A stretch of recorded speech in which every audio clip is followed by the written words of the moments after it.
சஞ்சய், ஏற்கனவே ஒண்ணு வந்து உள்ள இருக்கு. அதுக்கு ஏகப்பட்ட பிரச்சனை. இப்போ ஒண்ணு வருது. எனக்கு ஒண்ணுமே புரியல. உங்களுக்கு ஒண்ணுதான் புரியல, எனக்கு ரெண்டுமே புரியல. சந்துரு, இப்பதான் வரையா? ஆமா அங்கிள், நான் வந்து பேசுறேன். டேய், ஏன்டா இப்படி அசிங்கமா பாக்குற? நீங்க மட்டும் பாக்குறீங்க, நான் பாக்குறது அசிங்கமாவா இருக்கு? உங்க ஏஜுக்கு எப்படி பார்த்தாலும் தப்பா தெரியாது. சீக்கிரமா கிளவனா.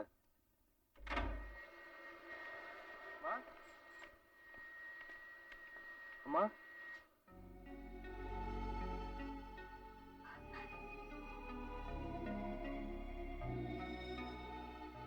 சந்திரா,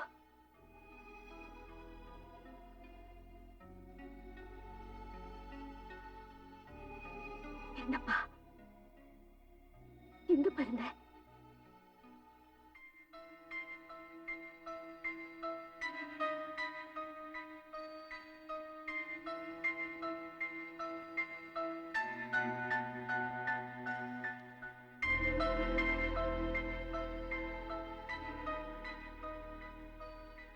என்ன மன்னிச்சிருங்க. என்னால உங்களுக்கு எவ்வளவு கஷ்டம். என்னை பத்தி பிரச்சனை இல்லை. ஒரு பொண்ணு, நீங்க எவ்வளவு அவஸ்தைப்பட்டிருப்பீங்க. சொப்னா லெட்டர் பார்த்து உங்க பிரச்சனையை தீர்த்து வைக்கத்தான் உங்க ஊருக்கு வந்தேன். அதுக்குள்ள நீங்க அவசரப்பட்டுட்டீங்க. என் நிலைமை அப்படி ஆயிப்போச்சு. உங்க கல்யாணத்துக்கு அப்புறம் உங்க மனைவியை பத்தி யாராவது தப்பா பேசினாங்கன்னா உங்க மனசு எவ்வளவு கஷ்டப்படும். அந்த நிலைமை நாளைக்கு என்ன கட்டிக்க போறவருக்கு வரக்கூடாது. நிச்சயமா அப்படி ஒரு நிலைமை உங்களுக்கு வராது.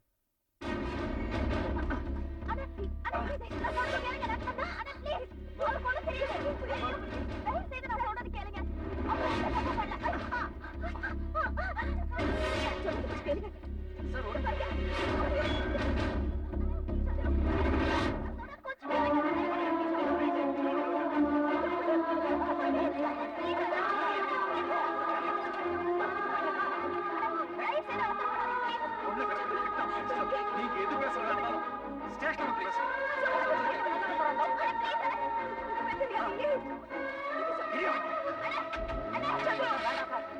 அதான் சொல்லிட்டார்ல, ஸ்டேஷன் வந்து பேசுங்க சார்.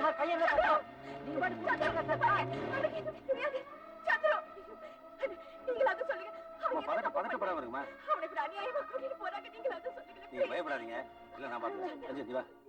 ஹலோ, நான் வேலாயுதம் பேசுறேன். சொல்லுங்க சார். இல்ல, ஏதோ கிட்னாப் கேஸ்ன்ட்டு அபார்ட்மெண்ட்ல இருந்து நம்ம பையன் சந்துருவ. அந்த பையனை இங்க கொண்டு வரல சார். ஏசியோட டைரக்ட் டீலிங்கிறதுனால நான் ஒன்றும் செய்ய முடியாது. அட்வொகேட் மோகன் இருக்காங்களா? நீங்க? ஒரு கேஸ் விஷயமா பேசணும். அவர் அவுட் ஆஃப் ஸ்டேஷன், கன்னியாகுமரி போயிருக்காரு. எப்போ வருவாரு? ஒரு 1 வீக் ஆகுங்க. என்னம்மா ஆச்சு? கன்னியாகுமரி போயிருக்காராம். அவரை எப்படி கான்டாக்ட் பண்றதுன்னு தெரியல.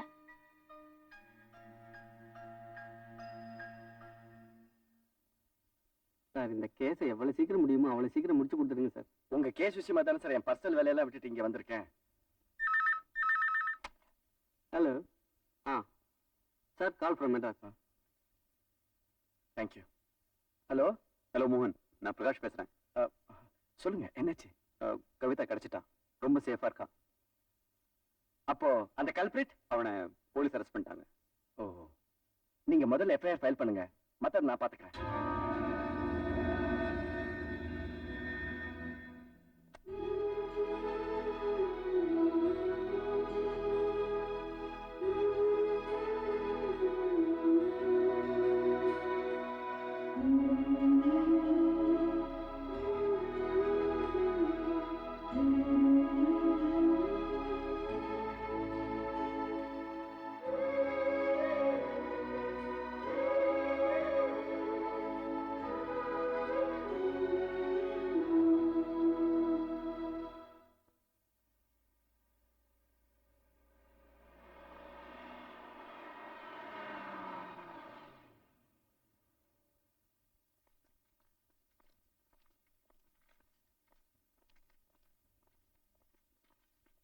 குற்றமேன் 362/97, குற்றவாளி சந்துரு. அவரை கொண்டு வாங்க.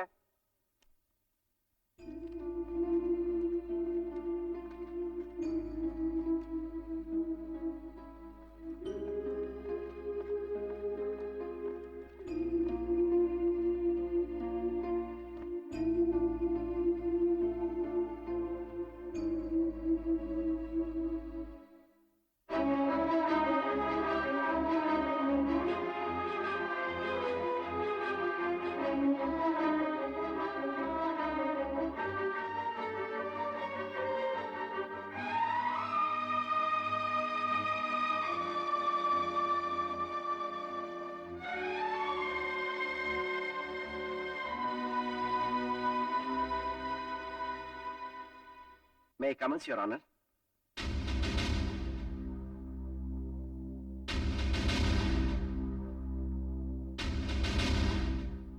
உங்க பேர்? சந்துரு. என்ன பண்றீங்க? சிற்பக்கலை பத்தி ரிசர்ச் பண்றேன். கவிதாவை ஏன் கடத்துனீங்க? கவிதாவை நான் காதலிச்சேன்.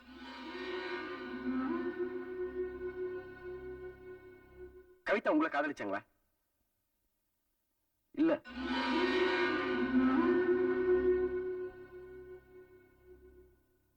கவிதாவை நான் தான் காதலிச்சேன். எதுக்காக கடத்துனீங்க? கவிதாவை வேற ஒருத்தருக்கு கல்யாணம் பண்ணி வைக்க ஏற்பாடு பண்ணாங்க, அதனால தான் கடத்தினேன். இல்ல, நீங்க கவிதாவை காதலிக்கல, கடத்தல. கவிதா யாருன்னு உங்களுக்கு தெரியாது. கவிதாவை நான் தான் காதலிச்சேன், நான் தான் கடத்தினேன். இல்ல, நீங்க சொல்ற ரெண்டுமே போய். உண்மை, கவிதாவை நான் தான் காதலிச்சேன், நான் தான் கடத்தினேன். ஏதோ ஒரு காரணத்தை மனசுல வச்சுக்கிட்டு திரும்ப திரும்ப நீங்க பொய் சொல்லிட்டு இருக்கீங்க. இல்ல, போய் சொல்ல வேண்டிய அவசியம் எனக்கு இல்ல. கவிதாவை நான் தான் காதலிச்சேன், நான் தான் கடத்தினேன். இல்ல, நீங்க இருக்கிறது மெட்ராஸ், கவிதா இருக்கிறது கன்னியாகுமரி. நீங்க அவளை மீட் பண்ண சான்ஸ் இல்ல. கவிதாவை காதலிச்சேன், நான் தான் கடத்தினேன், நான் தான் கடத்தினேன், நான் தான் கடத்தினேன், நான் தான் கடத்தினேன். உண்மையை சொல்றேன், நான் தான்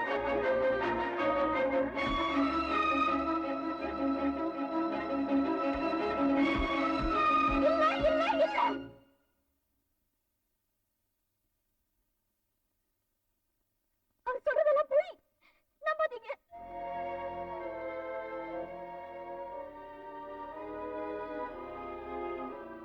சந்திரவால் கடத்தப்பட்டதாக கூறப்படும் மிஸ் கவிதா இவர் தான் யுவர் ஆனர். உன்னுடைய வாக்குமூலம் எதுவா இருந்தாலும் இங்க வந்து சொல்லுமா.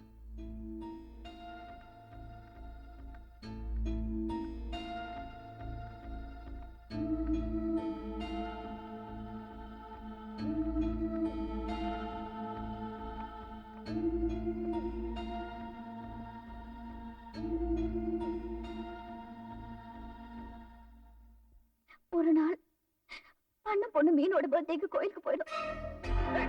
என்ன பண்ணிட்டு இருக்க? விடியா, அதுக்கே நீ யாரியா? ஹோம்ஸோட தான் போட்டோ எடுக்கிற. போட்டோ எடுக்கிற ராஸ்கல். யாரா பண்ணு? யார் கூட சட்டையை விடுங்க. எத்தறதா? அடிக்கல.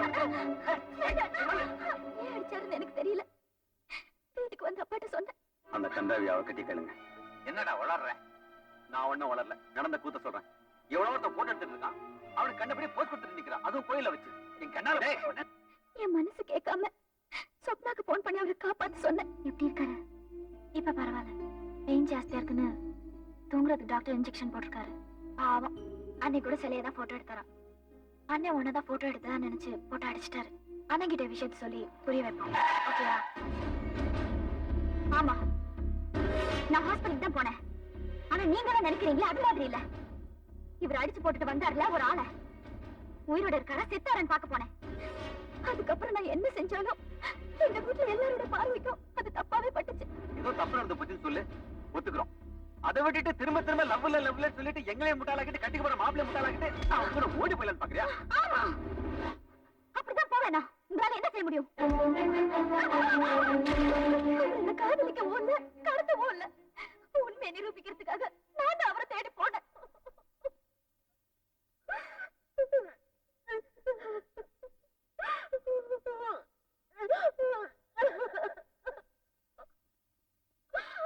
இது ஒரு விசித்திரமான வழக்கு. இப்போதெல்லாம் விசித்திரமான வழக்குகளையே நீதிமன்றம் சந்திக்க வேண்டியிருக்கிறது. குற்றவாளி கூண்டிலே நின்று கொண்டிருக்கிறாரே சந்துரு, அவர் குற்றமே புரியவில்லை. கடத்தப்பட்டதாக சொல்லப்பட்ட கவிதா அவர் மேல் எந்த குற்றத்தையும் சுமத்தவில்லை. ஆனாலும் பாருங்கள், இந்த வழக்கு நீதிமன்றத்தை நாடி வந்திருக்கிறது. இதற்கு யார் காரணம்? பெற்றவர்கள் ஒரு பக்கம், காவல்துறையினர் இன்னொரு பக்கம். பெற்றவர்களின் தவறான கண்ணோட்டம், ஆராயாமல் செய்த முடிவு, அதுவே அந்த பெண்ணின் வாழ்க்கையை பிரச்சனைக்குரியதாக்கிவிட்டது. சந்தேகம் சராசரி மனிதர்களின் கூட பிறந்த ஒரு குணம் அது. கவிதாவின் பெற்றோரை கண்டிக்க வேண்டியது நமது கடமை. கண்ணில் படுவதையும் காதில் விழுவதையும் மட்டுமே வைத்துக்கொண்டு காவல்துறையினர் செயல்பட்டிருக்கிறார்கள். இந்த போக்கு சமூகத்தின் எதிர்காலத்துக்கு நல்லதல்ல. தீர விசாரிக்காமல் செயல்பட்ட காவல்துறையை இந்த நீதிமன்றம் வன்மையாக கண்டிக்கிறது. இந்த வழக்கை தள்ளுபடி செய்கிறது.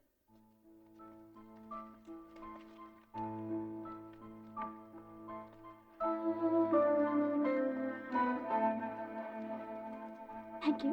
It's okay. Thank you very much. 1 minute.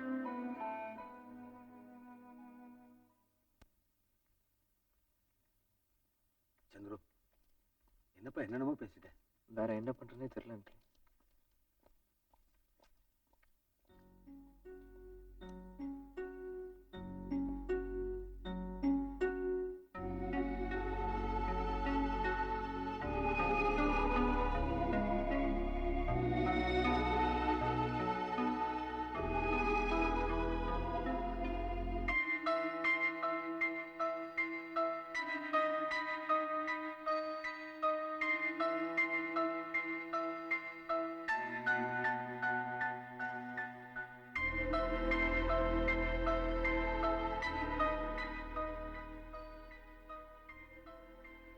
உன் பிரச்சனை தான் முடிஞ்சு போச்சுல்ல.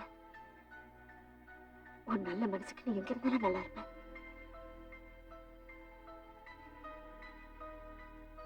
வரேங்க. சந்துரு,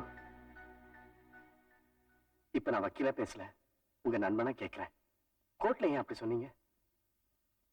அவங்க தன்னை ப்ரூவ் பண்ண என்ன நம்பி எங்க வீடு தேடி வந்துட்டாங்க. நான் என்ன சொன்னாலும் புரிஞ்சுக்கிற நிலைமையில அவங்க அண்ணனும் இல்லை. எங்க கவிதாவோட எதிர்காலம் பாதிக்கப்பட்டுருமோன்னு பயந்து நான் தான் அவங்களை கிட்னாப் பண்ணதா அவங்க அண்ணன் எஃப்ஐஆர் ஃபைல் பண்ணிட்டாரு. எனக்கு என்ன பண்றதுனே தெரியல. எனக்கு என்னாலும் பரவாயில்ல, அவங்க நல்லா இருக்கணும். அதனால தான். பெரியவங்க நீங்களா இருக்கிறப்ப நான் இப்படி பேசுறேன்னு தப்பா நினைக்காதீங்க. உண்மையான அன்பு எங்க இருக்கு தெரியுங்களா? அடுத்தவங்க நல்லா இருக்கணுங்கிற நினைப்புல இருக்கு. ஒருத்தருக்காக ஒருத்தர் செய்யற தியாகத்துல இருக்கு. தனக்கு முன்ன பின்ன தெரியாத கவிதாவுக்காக சந்துரு எப்படியெல்லாம் கஷ்டப்பட்டிருக்காரு. கடைசியில தான் செய்யாத குற்றத்தை ஏத்துக்கிட்டு தண்டனைய அனுபவிக்க தயாரா இருந்தாரு. அதை தாங்கிக்க முடியாத கவிதா எப்படியெல்லாம் துடிச்சிட்டாங்க. இதுதாங்க உண்மையான அன்பு. இப்படி காதலே இல்லாம காதலிக்கிறவங்க படுற எல்லா கஷ்டத்தையும் இவங்க 2 பேர் பட்டுட்டாங்க. அதனால இவங்க 2 பேர் தான் வாழ்க்கையில ஒண்ணு சேரணும். எனக்கும் நீங்க சொல்றதா சரின்னு படுது தம்பி. ஆனா இவங்க 2 பேர் மனசுல என்ன இருக்குன்னு தெரியலையே.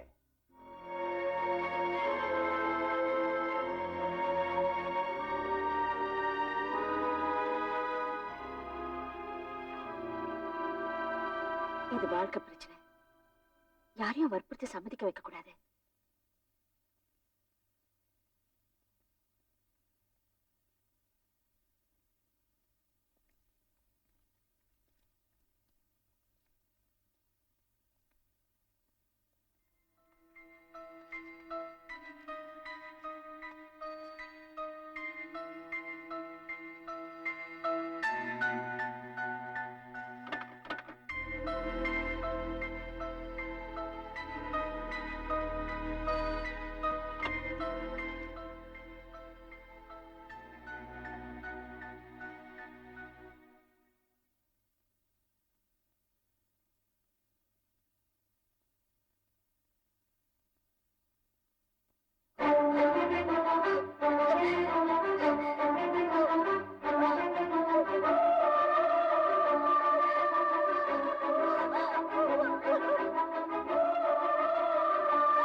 என்ன பேசாம இருக்கீங்க? இனி யோசிக்கிறது ஒண்ணுமே இல்ல. அடுத்தது கல்யாணம் தான். என்ன கல்யாணத்தை கன்னியாகுமரியிலே வச்சுக்கலாமா? ஐயோ, ஏற்கனவே எங்க சந்திராங்க வந்து அவதிப்பட்டது பத்தாதா? டீசெண்டா பார்ப்பா, டீசெண்டா வச்சுக்கோ.